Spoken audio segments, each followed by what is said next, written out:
Hey, what's going on, everybody? This is Sam Kwok here, one of the Kwok Brothers, and welcome back to your next news and stimulus news update. This is September 4th, 2020. Happy Friday. Here is your next stimulus news. Now, the first thing I want to cover, guys, is the eviction moratorium and what's happening. Who is protected? Who's not protected, who qualifies for the eviction moratorium that was signed as part of the executive order of President Trump. So here are 5 bullet points I want to share with you guys as to who is protected and who's not. Now, I will cover a separate video that will give you guys a full breakdown of what this eviction moratorium means. So if you guys want to see that video, be sure to subscribe and stay tuned.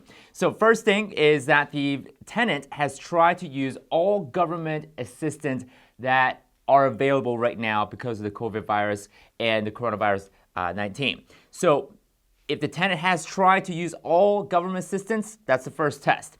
Second is that the tenant is making less than $99,000 or is expected to make less than $99,000 in 2020. If the tenant is filing as a married couple when it comes to taxes, the married couple who is expecting to make less than $198,000 is qualifying for the eviction protection. Third, they're experiencing substantial loss of income, so they must also prove that as well. Number 4, they have made best efforts to make timely partial payments or has at least worked out a payment plan or some sort of arrangement with the landlord. So basically has shown the effort with the landlord that they've done that what they could.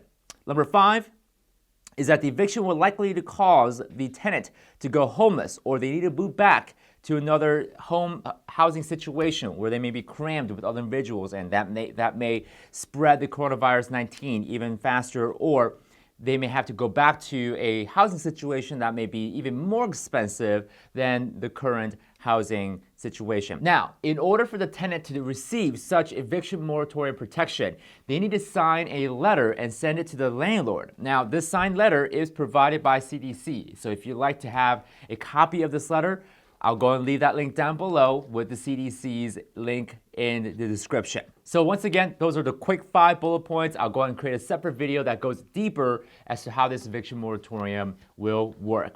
Second news when it comes to the stimulus and news update. Unemployment has increased. So yesterday, Thursday, a new unemployment report has been released, and it is reporting actually that the unemployment has gone down.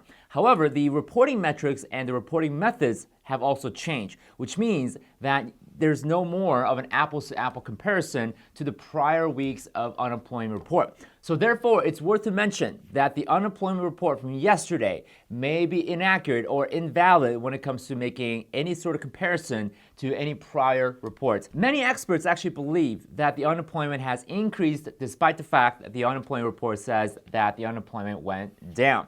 Now, as far as the unemployment benefit of $300 a week goes, pretty much all states have applied except for Nebraska and South Dakota. Now, South Dakota from the get-go declined it, saying, hey, thank you for the offer, but we're good to go. We're not that badly hurt, so we will pass on the unemployment benefit. Nebraska is the only state that has not applied yet, and they're thinking about it. They're still analyzing as to how much the unemployment benefit will cost the state. So pretty much all states have applied except for 2. Now on to the next news, which is the payroll tax deferral. And again, we've been covering this for the last few days.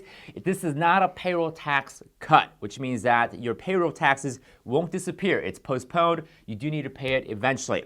Now, most business owners in the private sectors are not opting in to take on the payroll tax deferral. However, federal employees are required to have their payroll taxes deferred. They don't have any options. So this includes anyone that's in the military or works for the Department of Defense or may work for any federal agencies. They must participate in the payroll tax deferral program. Now, what sucks about this is that next year, between January through April, these employees, the federal employees, must pay double the amount of payroll taxes in order for them to catch up from what's happening right now, the payroll tax deferral that's happening right now till the end of the year.